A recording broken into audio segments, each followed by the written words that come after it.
Hello, Son of God. This is Your Awakening, and today's teaching is Healing and Faith. Say my mind and you don't die.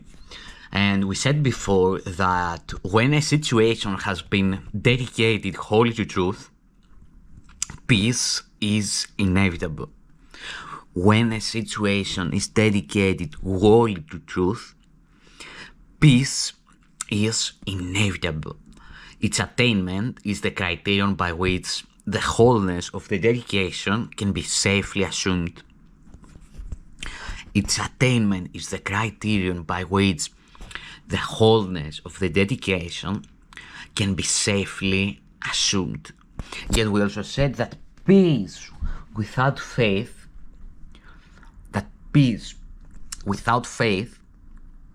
will never be attained. For what is dedicated to truth as its only goal is brought to truth by faith. This faith encompasses everyone involved, for only thus the situation is perceived as meaningful and as whole.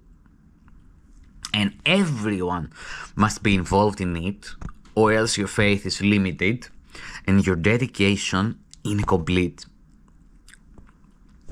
This faith encompasses everyone involved, for only thus the situation is perceived as meaningful and as a whole. And everyone must be involved in it, or else your faith is limited and your dedication incomplete. Every situation properly perceived becomes an opportunity to heal the Son of God. And he is healed because you offered faith to him, giving him to the Holy Spirit, and releasing him from every demand your ego would make of him. Thus, do you see him free? And in this vision, does the Holy Spirit share? And since he says it, he has given it, and so he heals through you. It is this joining him in a united purpose that makes this purpose real, because you make it whole. And this is healing. The body is healed because you came without it and joined the mind in which all healing rests. The body cannot heal because it cannot make itself sick. It needs no healing. Its health or sickness depends entirely on how the mind perceives it and the purpose that the mind would use it for. It is obvious that a segment of the mind can see itself as separated from the universal purpose. When this occurs, the body becomes its weapon, used against this purpose to demonstrate the fact that separation has occurred. The body thus becomes the instrument of illusion, acting accordingly, seeing what is not there, hearing what truth has never said, and behaving insanely, being imprisoned by insanity. Do not overlook our earlier statement that faithlessness leads straight to illusions. Do not overlook our earlier statement that faithlessness leads straight to illusions.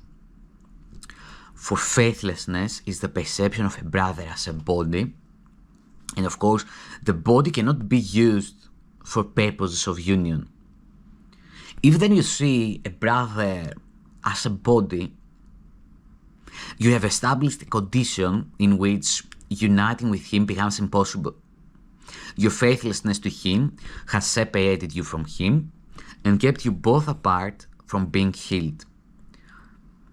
The Son of God has to recognize that healing is a thought in which two minds recognize their oneness and become glad.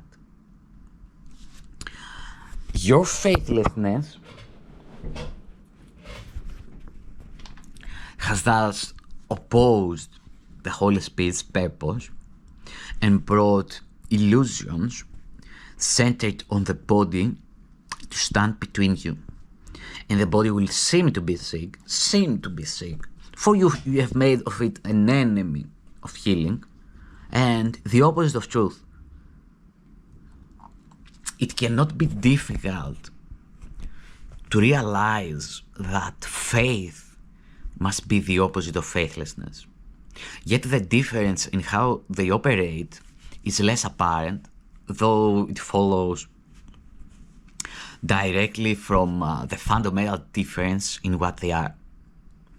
Faithlessness would always limit an attack. Faith would remove all limitations and make whole. Faithlessness would interpose illusions between the Son of God and His Creator. Faith would remove all obstacles that seem to rise between them. Faithlessness is wholly dedicated to illusions. Faith wholly to truth. Partial dedication is impossible. Truth is the absence of illusion, illusion the absence of truth. Both cannot be together, nor persist in the same place. To decide to dedicate yourself to both is to set up a goal forever impossible to attain, for part of it is sought through the body, thought of as a means for seeking out reality through attack. The other part would heal and therefore calls upon the mind and not the body. The inevitable compromise is the belief that the body must be healed and not the mind.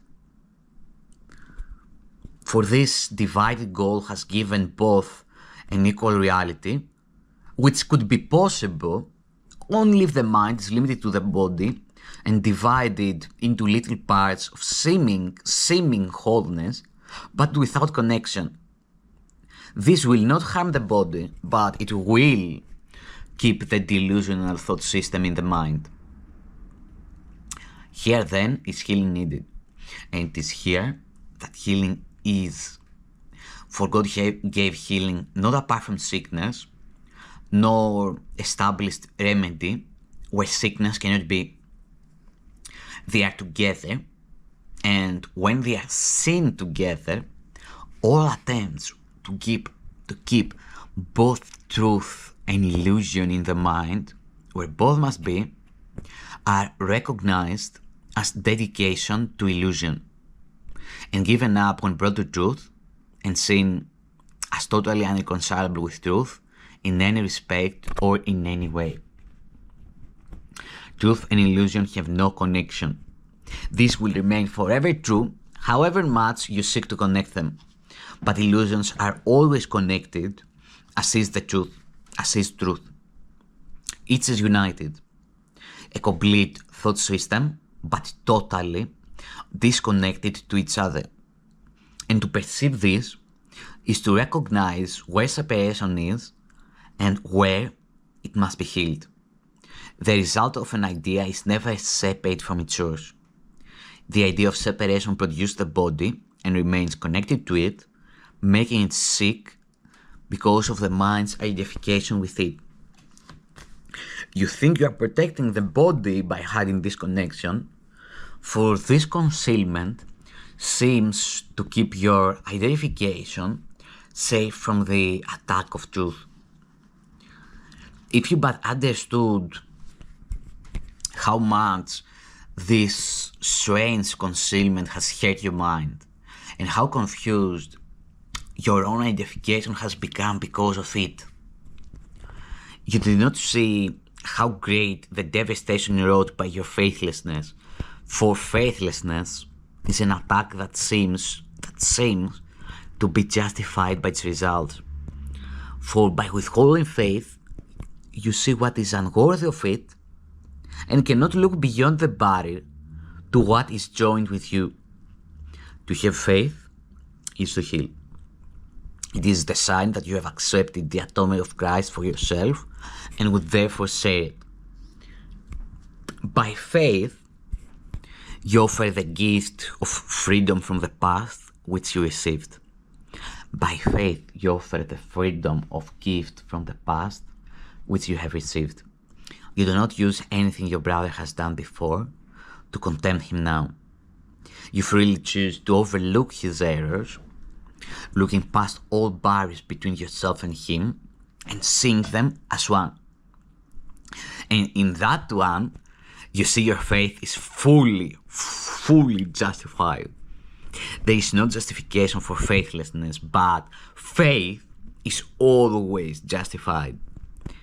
Faith is the opposite of fear, as much a part of love as fear is of attack. Faith is the opposite of fear, as much a part of love as fear is of attack. Faith is the opposite of fear, as much a part of love as fear is of attack.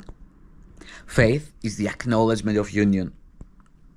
It is the gracious acknowledgement of everyone as a son of your most loving Father, loved by him like you, and therefore loved by you as yourself. It is his love that joins you, and for his love you would keep no one separate from yours. Each one appears just as he is perceived in the whole instant, united in your purpose to be released from guilt. You see the Christ in him and he is healed because you look on what makes faith forever justified in everyone. Faith is the gift of God through him whom God has given you. Faithlessness looks upon the Son of God and judges him unworthy of forgiveness. But through the eyes of faith, the Son of God is seen already forgiven, free of all the guilt he laid upon himself. Faith sees him only now, because it looks not to the past to judge him, but would see in him what it would see in you. It sees not through the body's eyes, nor look to bodies for its justification. It is the messenger of the new perception sent forth to gather witnesses unto its coming and to return their messages to you. Faith is as easily exchanged for knowledge as is the real world. For faith arises from the Holy Spirit's perception and is the sign you share with him. Faith is a gift you offer to the Son of God through him and wholly acceptable to his Father as to him. For faith arises from the Holy Spirit's perception and is the sign you share with him. Faith is the gift you offer to the Son of God through him and wholly acceptable to his Father as to him, and therefore offered you. Your holy relationship with its new purpose offers faith to give unto your brother. Your faithlessness has driven you apart, and so you do not recognize salvation in each other. Yet faith unites you in the wholeness you see, not through the body's eyes, but in the sight of him who joined you and in whom you are united. Grace is not given to a body, but to a mind. And the mind that receives it looks instantly beyond the body and sees the holy place where it was healed. There is the altar where the grace was given it, in which it stands. Do you then offer grace and blessing to your brother?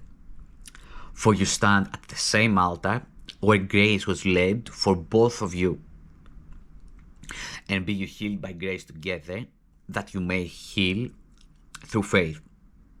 In the holy instant, you stand before the altar God has raised unto himself, and both of you lay faithlessness aside and come to it together. There will you see the miracle of your relationship as it was made again through faith. And there it is that you realize that there is nothing faith cannot forgive. No error interferes with its calm side, which brings the miracle with equal ease to all of them. For what the messengers of love are sent to do, they do, returning the glad tidings that was done to you who stand together before the altar from which they were sent forth. As faithlessness will keep your little kingdoms barren and separate, so will faith help the Holy Spirit prepare the ground for the most holy garden that He would make of it. For faith brings peace, and so it calls on truth to enter and make lovely what has already been prepared for loveliness. Truth follows faith and peace, completing the process of making lovely that they begin. For faith is still a learning goal, no longer needed when the lesson has been learned. Yet truth will stay forever. Let then your dedication be to the eternal, and learn how not to interfere with it and make it slave to time. For what you think you do to the eternal, you do to you, whom God created as His Son is slave to nothing, being Lord of all, along with His Creator. You can enslave a body, but an idea is free, incapable of being kept in prison or limited in any way except by the mind that thought it. For it remains joined to its source, which is its jailer or its liberator, according to which it chooses as its purpose for itself. Peace!